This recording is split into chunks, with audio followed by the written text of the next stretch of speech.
Hey guys, welcome back to my channel. This is Priya Chauhan here. I hope you all are doing well. So guys, जैसा कि आप सभी जानते हैं आज है 2 मार्च और आज के दिन जो है मेरी डेट थी जॉइनिंग लेटर लेने जाने की। तो जॉइनिंग लेटर मिला कि नहीं मिला ये तो मैं आपको नेक्स्ट वीडियो में बताऊंगी, बट उससे पहले जो है मैं आपको पूरा प्रोसेस बता देती हूँ क्या है क्या नहीं है और जो भी क्वेरीज थी उनके लिए। तो गाइस देखिए, सबसे पहले मैं टाइमिंग का क्लियर कर देती हूँ। टाइमिंग का काफ़ी लोगों को था कि कितने बजे जो है पहुँचना है वहाँ पे। तो टाइमिंग में आप जितना जल्दी सुबह पहुंच जाएं, मतलब कि 8 बजे से ही वहाँ पे कैंडिडेट्स आके बैठे हुए थे। तो सिंपल सी बात है कि जो पहले आके बैठा हुआ था वो पहले ही फ्री हो गया था काफ़ी जल्दी। अब वहाँ पे क्या था कि गर्ल्स की जो है वो 5 अलग से लाइन लगी हुई है और बॉयज़ की 6-7 लाइन थी। मैंने टोटल काउंट नहीं की, बट इतने के आसपास थी। जिनको पता होगा वो कमेंट कर देना प्लीज़। और गर्ल्स की जो थी 5 लाइन लगी हुई थी और काउंटर पे आगे जो है आपको रोल नंबर लिखे हुए मिल जाएंगे कि इस रोल नंबर से इस रोल नंबर तक के बच्चे को इस लाइन में बैठना है। तो आपको सबसे पहले जाकर वहाँ पे चेक करना है काउंटर पे कि आपका रोल नंबर जो है वो कौन सी वाली रो में आ रहा है। और जैसे आप चेक कर लेंगे तो उसी काउंटर से आपको जो है आपको अंडरटेकिंग फॉर्म मिलेगा, वो आपको वहीं से कलेक्ट करना है और फिर जाके उस लाइन में बैठ जाना है और आप अपना वो अंडरटेकिंग जो है वो फिल करेंगे। अंडरटेकिंग फिल करने में ज़्यादा कोई दिक्कत नहीं है, उसमें नाम, अपना रोल नंबर, एड्रेस और मोबाइल नंबर और डेट, तो ये सारी चीज़ें, बस ये 4-5 चीज़ें ही फिल करनी है। और फिर उसके बाद जो है आपको बोला जाएगा वहाँ पे। एक चीज़ क्लियर कर देती हूँ कि वहाँ पे जो लाइन लग रही है उसमें बैठ किस हिसाब से रहें। तो गाइस देखिए, सबसे पहले स्टार्टिंग में जो हो रहा है प्रोसेस उसमें तो यही है कि जो जैसे जैसे आता जा रहा है वो पीछे पीछे बैठ जाए। बट वहाँ पे हो क्या रहा है कि जब जो डॉक्यूमेंट्स हमारे वेरीफाई किए जा रहे हैं और जो हमारे लिए जा रहे हैं सबमिट करने के लिए, तो जो आगे के 2-4 बच्चे हैं उनको रोल नंबर वाइज बिठा दिया जा रहा है तब तक के लिए। तो जो काम चल रहा है वो आपका रोल नंबर की मतलब सीरीज़ में ही चल रहा है आगे से। और जो बच्चा मिस हो जाता है, जैसे कि मान लीजिए बाई चांस कि अभी वो नहीं प्रेजेंट है, वो थोड़ी देर बाद में आ रहा है, तो फिर उसका बाद में ही होगा जब पहले वाले बच्चों का हो जाएगा उसके बाद में। तो इस वजह से है कि जितना आप टाइम पे जाएंगे तो सही रहेगा। काम होने को तो 10 बजे, 11 बजे, 12 बजे भी हो रहा है, पर आप जितना जल्दी जाएंगे उतना जल्दी फ्री हो जाएंगे, बात ये है। तो ये रही बात कि आपको कैसे जाके वहाँ पे बैठना है। इसके बाद हम बात कर लेते हैं जो अंडरटेकिंग फॉर्म आपको मिला, आपने उसको फिल किया। फिल करने के बाद जो है आपको क्या करना है, आपने जो अपने डॉक्यूमेंट्स तैयार किए थे। और गाइस डॉक्यूमेंट्स में मैं क्लियर कर देती हूँ एक चीज़, क्योंकि इस चीज़ के पीछे आज जो है काफ़ी बच्चों को परेशान होना पड़ा। मतलब थे कुछ बच्चे थे और उनमें से एक मैं भी थी जिसको परेशान होना पड़ा। वो ये चीज़ थी कि जो आपको 12th की मार्कशीट मिली है, तो 12th की मार्कशीट में मेरा तो अभी सबमिट हो चुका है तो अभी मैं आपको दिखा नहीं सकती। तो 12th की एक मार्कशीट है जिसमें आपके सारे स्कोर्स लिखे हुए हैं और इसके साथ आपको जो है एक सर्टिफिकेट अलग से मिला हुआ है। तो हुआ क्या था कि जो मार्कशीट है जिसमें स्कोर्स लिखे हुए हैं वो तो मैं लेकर गई थी, पर जो सर्टिफिकेट होता है स्कूल से हमें मिलता है सर्टिफाई करते हुए कि हाँ हमने यहाँ से जो है सीबीएसई से अपना जो भी 12th किया है, तो वो सर्टिफिकेट मैं लेकर नहीं गई थी। मैं इसलिए लेकर नहीं गई थी क्योंकि स्टार्टिंग में वो कभी यूज़ नहीं हुआ है इतना 6-7 साल से, और अभी जो फिज़िकल के टाइम पे भी ओनली मार्कशीट से काम चल गया था। तो जितने भी कैंडिडेट्स हैं वो अपना जो 12th के साथ जो सर्टिफिकेट है, किसी किसी का तो एक में ही होता है, किसी को अलग से मिलता है। तो जिनका भी अलग है वो प्लीज़ वो लेकर ज़रूर जाएं वहाँ पे मार्कशीट के साथ। जो आपका 12th का सर्टिफिकेट है उसकी बात की जा रही है। तो 12th के सर्टिफिकेट की बात है तो 10th और 12th का तो एकदम कंपलसरी है, आपको लेकर जाना ही जाना है वहाँ पे। अब 10th की बात करें तो 10th की तो एक ही मार्कशीट सबको मिलती है, तो वो आपको वहाँ पर लेकर जानी है। 12th की मार्कशीट लेकर जानी है और जो सर्टिफिकेट है। और तीसरी चीज़ आपका वो जो कैरेक्टर सर्टिफिकेट था वो आपको अपने साथ कैरी करना है, और आपका जो आधार कार्ड है। और इन सब की जो है 2-2 सेट फ़ोटो कॉपीज़ जो है ये आप अपने साथ रखिएगा, क्योंकि वो वहाँ पे सबमिट होनी है। तो सबमिट में हुआ क्या कि आधार कार्ड की 2 फ़ोटो कॉपीज़ लगी और फिर जो 10th का सर्टिफिकेट है उसकी फ़ोटो कॉपीज़ लगी, जो मार्कशीट है 12th का लगा उसकी 2 कॉपीज़ लगी। तो मतलब ईच डॉक्यूमेंट की आपको 2 सेट तो जो है वो ले जानी है। एक्स्ट्रा आप अपने पास रखिए, कभी एक आध इधर उधर हो गए तो उसके लिए सही रहता है। तो ये रही डॉक्यूमेंट्स की बात। तो अब जैसे जैसे वहाँ पे आपको आपका नाम लिया जाएगा, आप वहाँ पे जाएंगे और फिर उसके बाद जो आपके जो डॉक्यूमेंट्स हैं ओरिजिनल डॉक्यूमेंट्स मांगेंगे, और ओरिजिनल डॉक्यूमेंट जो हैं वो आपके वहीं पे सबमिट हो जाने हैं आगे के लिए। तो अब कई लोग सोचेंगे कि हमें जब चाहिए होगा तो मिलेगा कि नहीं मिलेगा। तो जब भी आपको ज़रूरत पड़ेगी, आपने कोई फॉर्म भरा या फिर कहीं पे आपका कोई एग्ज़ाम दिया, उसमें क्लियर हो गया, डॉक्यूमेंट वेरिफिकेशन में देना है, तो गाइज़ ऐसा वहाँ पे होगा कि आपको जनरल वे में एक लेटर देना पड़ता है लिख के।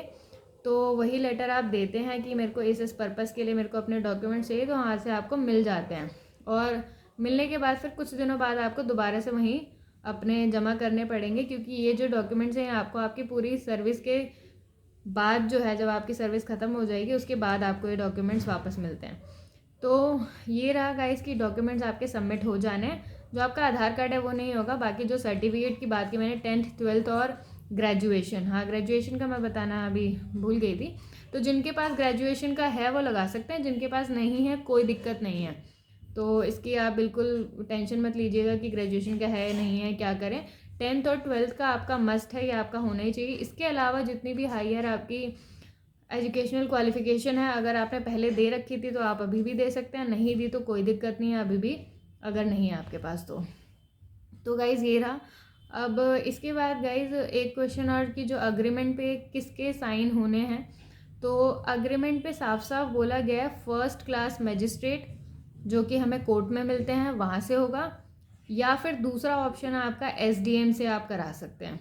तो सिर्फ ये 2 ही ऑप्शन है, इसके अलावा आप कहीं नहीं जाएंगे सिग्नेचर कराने अग्रीमेंट पे। और गाइस प्लीज़ इसके अलावा और कुछ अलग से आप पूछिएगा भी मत कि इससे करा सकते हैं इससे, क्योंकि ये 2 ही हैं सिर्फ। या तो आप फर्स्ट क्लास मजिस्ट्रेट से कराइए जो कि आपको कोर्ट में अवेलेबल मिलेंगे, और दूसरा नहीं तो आप SDM से कराइए। तो ये 2 चीज़ें थी। तो एंड गाइस अग्रीमेंट के लिए कुछ पूछ रहे थे कि जैसे जो आउट ऑफ स्टेट से आने वाले और 7 के बाद उनकी डेट पड़ रही है, जैसे कि मान लीजिए 7, 8, 9, 10, तो अब उस टाइम तो ज्वाइनिंग भी स्टार्ट हो चुकी है। तो उनका ये है कि क्या वो जो अग्रीमेंट है वो वहीं से, मतलब कि जो भी उनको ऑनलाइन मिल जा रहा है अवेलेबल है, तो उसी का प्रिंट निकलवा के उस पर करवा सकते हैं। तो बिल्कुल करवा सकते हैं वहाँ से, अगर आपको मतलब ऑनलाइन कहीं से मिल रहा है, प्रोवाइड हो रहा है, तो आप वहाँ से प्रिंट निकलवाइए और अपने वहाँ के SDM या फिर फर्स्ट क्लास मजिस्ट्रेट से साइन कराइए, और साथ के साथ अपना सारा सामान लेकर डायरेक्टली दिल्ली आ सकते हैं।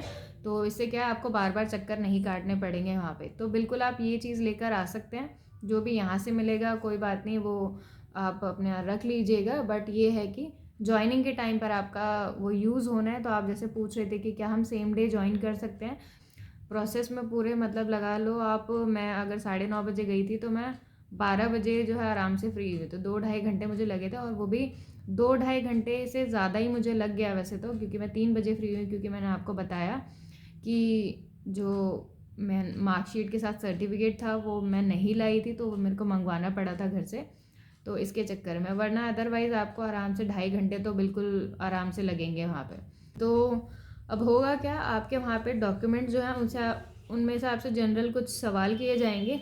सवाल में यही है आपसे, वो आपका नाम पूछेंगे, नाम की स्पेलिंग पूछेंगे, फादर्स नेम की स्पेलिंग, मदर्स नेम की स्पेलिंग, ये 3 चीज़ें, और आपकी डेट ऑफ बर्थ पूछी जाएगी। तो ये 4 चीज़ें जनरली वो पूछेंगे जब हमारे डॉक्यूमेंट्स लेंगे, आपको बता देना है। उसके बाद जो है आपको भेजा जाएगा बायोमेट्रिक के लिए, वहाँ पे बायोमेट्रिक भी हो रहा है। तो बायोमेट्रिक से ये है कि आपकी अटेंडेंस वहाँ पे लग चुकी है कि ये बच्चा यहाँ पे आया था और अपना जो लेटर है वो कलेक्ट करके गया है।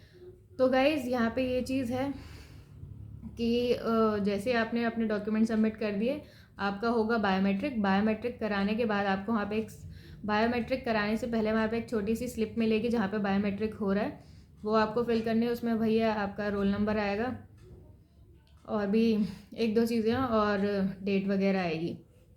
वो स्लिप जो है वो आपको वहीं बायोमेट्रिक में आपने फिल की, फिर आपका बायोमेट्रिक होगा जिसमें आपकी फ़ोटो और आपका थंब प्रिंट लिया जाएगा। उसके बाद आप उसी काउंटर पे वापस आएंगे, भेजा जाएगा वहीं उसी काउंटर पे, और वहाँ पे फिर आपको आपके जॉइनिंग लेटर और उसके साथ आपको अग्रीमेंट दिया जाएगा। जॉइनिंग लेटर में आपको बताया जाएगा कि जो है आप जो है इस सेंटर में जाएंगे, यानी कि आपको कौन से ट्रेनिंग सेंटर में जाना है। तो ट्रेनिंग सेंटर की अगर मैं बात करूँ गाइस, तो जो ट्रेनिंग सेंटर है फ़िलहाल के लिए जो गर्ल्स हैं उनको ट्रेनिंग सेंटर द्वारका ही मिल रहा है, और अभी आने वाले अगर 2-4 दिन की मैं बात करूँ तो उसमें भी द्वारका ही मिलना है। जब तक वो पूरा फिल नहीं हो जाएगा तब तक झड़ौदा के लिए नहीं जाएंगे। तो गर्ल्स को जो है द्वारका सेंटर में जाना है, और जो बॉयज़ हैं उनको अभी वज़ीराबाद मिल रहा है। तो अभी सिर्फ 2 ही सेंटर चल रहे हैं, जब ये फिल हो जाएंगे उसके बाद जो कैंडिडेट्स हैं उनको भेजा जाएगा झड़ौदा में। तो गाइज़ ये है पूरा प्रोसेस। उसके बाद आप जिनका मिल गया अच्छी बात है, वो खुशी मनाते हो बाहर आइए। और हाँ गाइज़, किनका नहीं मिल रहा है तो मैं बता देती हूँ, री मेडिकल भी दिए गए हैं। कुछ कैंडिडेट्स हैं जिनको री मेडिकल दिए गए। तो मोस्टली की जो दिक्कत थी वो आए वाले कॉलम में ही आ रही थी, जो आपका आए वाला कॉलम था आपके मेडिकल में, तो उसी में आ रही है। तो ऐसा नहीं है कि उनको ज्वाइनिंग लेटर मिलेगा नहीं, उनको कुछ टाइम दिया जा रहा है कि वो री मेडिकल अपना करा के वापस आएँ और यहाँ पे अपना लेटर जो है वो ले जाएं। तो घबराने वाली बात नहीं है। जिनको री मेडिकल का मिला है तो वो अपना आराम से कराएं, और कराने के बाद जो आप दोबारा से यहाँ पे आके सबमिट करा सकते हैं, आपको मिल जाएगा। इसके बाद गाइज़ दूसरी चीज़ जो केस की बात है, तो हाँ बिल्कुल सही है, जिनके ऊपर भी केस हो रखा है, अभी के टाइम में चल रहा है उनका केस, तो उनको ज्वाइनिंग लेटर नहीं मिल रहे हैं, ये क्लियर है। और जैसे किसी का ऑनलाइन करवाया था तो उसका और उसके फादर्स नेम जो है किसी दूसरे बंदे से मैच कर गया जिसके नाम पे केस है, तो उनका वो पूरा वेरीफाई कर रहे हैं दोबारा से कि उनका एड्रेस भी सेम है कि नहीं है, कि यही वो बंदा है। क्योंकि कई बार होता है कि हमारा नाम और हमारे फादर्स नेम जो है वो किसी और से मैच कर सकता है, बहुत कॉमन सी बात है ये। तो अगर मान लो हमारे ऊपर केस नहीं है, उसके ऊपर है, तो हमारा एड्रेस वेरीफाई करके देखेंगे तो पता लग जाएगा कि हाँ भाई ये वो पर्सन नहीं है जिसके ऊपर केस है। तो उनका जो है इस तरह से वेरीफाई कर दे रहे हैं। तो ये था पूरा प्रोसेस। इसके अलावा अगर जो कुछ डाउट्स आए थे मेरे पास कि क्या हम 7 से 16 के बीच में जो सैटरडे संडे पड़ रहा है उस दिन ज्वाइन कर सकते हैं, तो बिल्कुल हाँ, आप उस दिन भी ज्वाइन कर सकते हैं। मैंने वहाँ पे उनसे क्लियरली पूछा था तो उन्होंने मेरे को बताया कि आप ज्वाइन कर सकते हैं।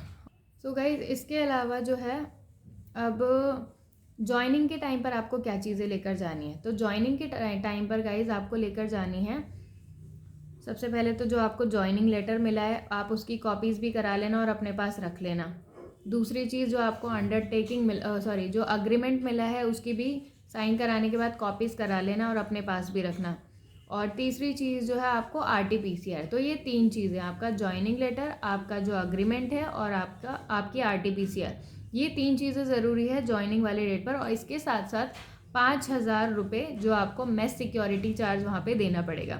तो ये 4 चीज़ें जो है बहुत ज़्यादा ज़रूरी। इसके अलावा आप अपने अकॉर्डिंग क्या सामान वहाँ पे ले जाना चाहते हैं या फिर आप वहीं से ख़रीदना चाहते हैं, यह पूरी तरह से आप पे डिपेंड करता है। तो गाइज़ आई थिंक मैं इसमें सारी चीज़ें आपको बता दी हैं। और इसके अलावा अगर कोई भी चीज़ हो तो आप वो कमेंट कर सकते हैं फ़िलहाल के लिए।